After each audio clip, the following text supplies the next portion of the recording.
Hi everyone, welcome to Learning English Easily with me Vita. Today we are going to learn about personal pronouns and we are going to do some quiz. Jadi hari ini kita akan belajar tentang personal pronouns atau kata ganti. Kata ganti itu seperti subject pronoun, object pronoun, atau penggunaan seperti them, us, him, her, and something like that. So, let's get started.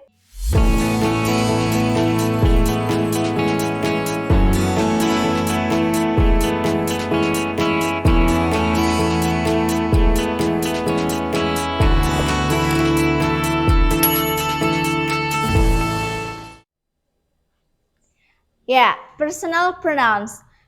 Di sini ada subject personal pronoun dan object personal pronoun.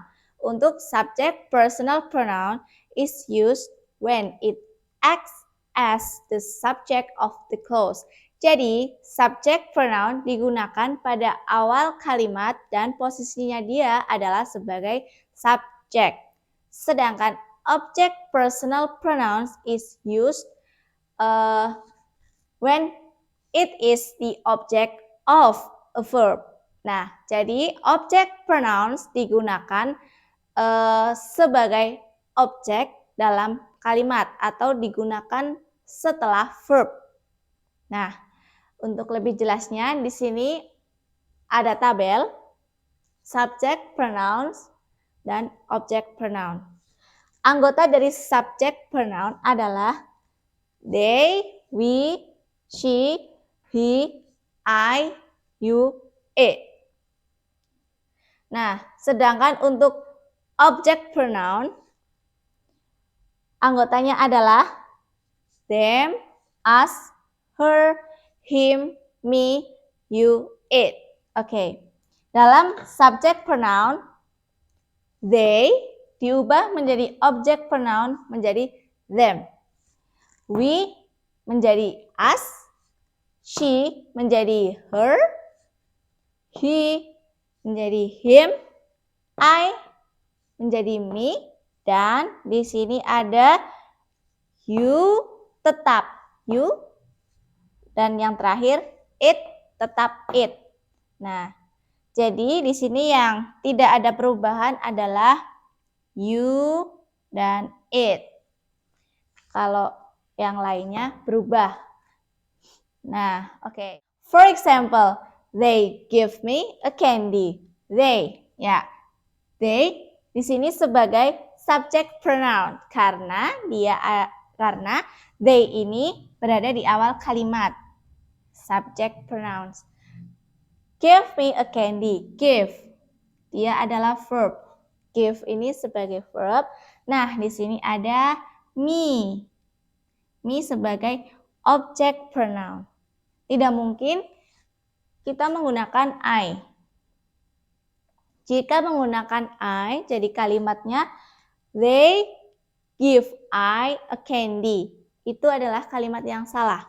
Dan kalimat yang benar, they give me a candy. Nah, contoh yang kedua di sini, he called you last night. Dia telepon kamu tadi malam. He, subject pronoun, oke, di depan kalimat. He, call, verb, you, object pronoun. Dia tetap you. You, di sini object pronounnya you. Dan contoh ketiga, we ask them to come here. Kita meminta mereka untuk datang ke sini. We adalah subject pronoun, dia di awal kalimat. Ask, verb, them. Object pronoun. Tidak mungkin ini menjadi they. We asked they to come here. Itu adalah contoh yang salah. Contoh yang benar, we asked them to come here. Nah, contoh yang keempat, she tells him the truth. Ya, She di sini subject pronoun she berada di awal kalimat jadi subject pronoun. Tells verb. Him object pronoun. Ya. Tidak mungkin di sini he. Tidak mungkin di sini he. Kalau he itu adalah contoh yang salah. She tells he the truth.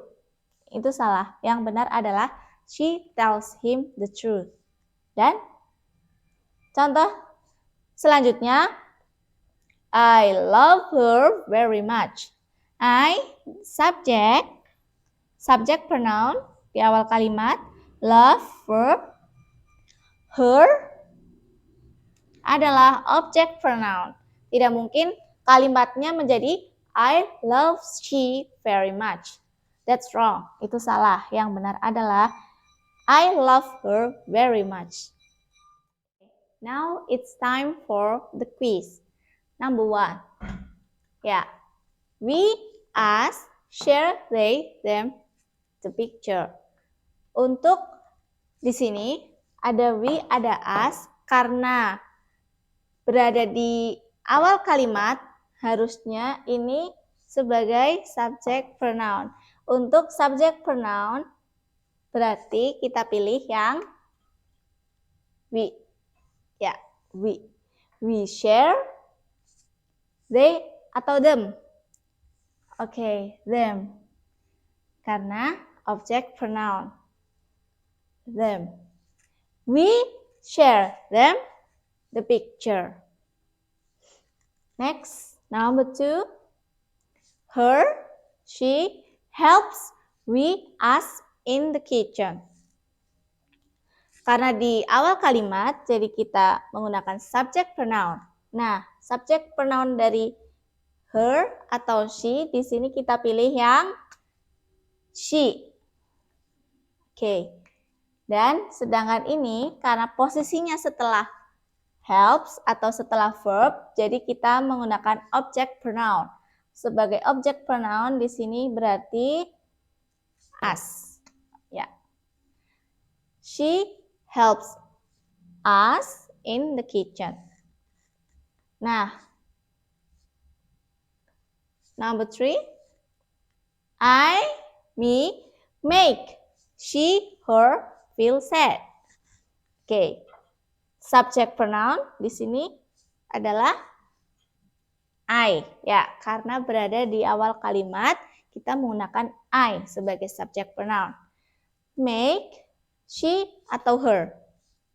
Karena object pronoun, posisinya berada setelah verb, jadi kita menggunakan her. I make her feel sad. Setelah kita membahas personal pronoun, sekarang kita akan bahas tentang possessive pronoun. Oke, apa sih possessive pronoun? Ya, possessive pronoun adalah show that something belongs to someone atau kepemilikan. Jadi dalam possessive pronoun itu menunjukkan suatu kepemilikan benda. Nah, di sini dalam possessive pronoun ada dependent possessive pronoun dan independent possessive pronoun. Kalau dependent possessive pronoun is used with noun. Jadi, dalam dependent possessive pronoun ini harus diikuti noun atau kata benda. Sedangkan independent possessive pronoun without a noun, tanpa kata benda. Nah, di sini ada tabel. Anggota dari dependent adalah my, your, its, her, his, our, and their. Sedangkan independent possessive pronoun anggotanya mine, yours, its, hers, his, ours, theirs. Oke, jadi saya ulangi. Dalam dependent possessive pronoun, dia tidak bisa berdiri sendiri, harus diikuti noun. Contohnya ini, ada my. My, dia harus diikuti oleh kata benda. Contohnya, my pencil. Oke, ini my sebagai possessive pronoun dan pencil sebagai noun. Tidak bisa my hanya my, tidak diikuti kata benda. Ini menjadi tidak berarti. Kecuali kalau mine. Dia bisa berdiri sendiri. Tidak perlu mine pencil. Ini nggak perlu ya. Jadi cukup mine. Nah, langsung ke contoh aja. Di sini contoh yang pertama, this is my book. Oke, ini possessive pronoun, dependent possessive pronoun, dan book noun. Oke, karena my anggota dari dependent, jadi harus diikuti noun. Dan noun di sini adalah book. My book. Ini menjadi kalimat yang berarti. Ini adalah buku saya. Nah, untuk mungkin bisa dipersingkat lagi menjadi this is mine. This is mine. Oke, mine di sini adalah independent possessive pronoun. Tidak perlu kita tambahkan book. Itu tidak perlu. Jadi cukup this is mine. Artinya sama. Ini adalah buku saya. This is mine. Yang kedua, this is your flower. Ini adalah bunga kamu. Your. Dependent possessive pronoun. Oke, your masuk dalam anggota dependent possessive pronoun harus diikuti noun. Flower. Noun sebagai flower. Dan di sini kalau kita menggunakan independent, menggunakan yours. So, this is yours. This is yours. Maksudnya adalah ini bunga kamu. Tidak perlu kita menulis yours flower. Itu tidak perlu. Cukup yours aja. Oke? Okay, that's all about personal pronoun and possessive pronoun. Don't forget to like, comment, and subscribe. See you on my next video.